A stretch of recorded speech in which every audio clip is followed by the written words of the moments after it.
விருதுநகர் மாவட்டம் நரிக்குடியில் பள்ளிவாசல் இமாம் ஒரு இளம் பெண்கிட்ட தவறாக நடந்துட்டாரு அப்படிங்கிற ஒரு நியூஸ் இன்னைக்கு எல்லா செய்தி நியூஸ்லையும் வந்துகிட்டு இருக்கு.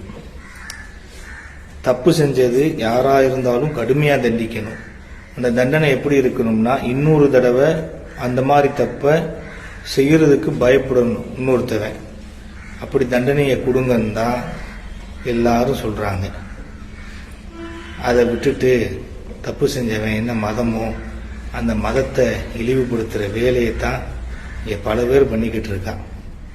அவனுக்கெல்லாம் நம்ம ஞாபகம் ஊற்ற வேண்டியது இருக்கு. காஞ்சிபுரம் கோயில் மடத்தில் வச்சு பொம்பளைங்களை அசிங்கப்படுத்தினது முஸ்லீம் இல்லை.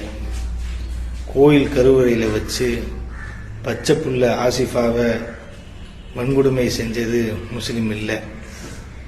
ஏன் மணிப்பூரில் பொம்பளைங்களை நிர்வாணமாக்கி அங்கங்கே அமுக்கி அழகு பார்த்தது முஸ்லீம் இல்லை. ஆக மொத்தத்தில் தப்பு செய்கிறவன் யாரோ அவனை மட்டும் பேசுங்க, அவன் சார்ந்திருக்கிற மதத்தை கேவலப்படுத்தணும்னு நினைக்காதீங்க.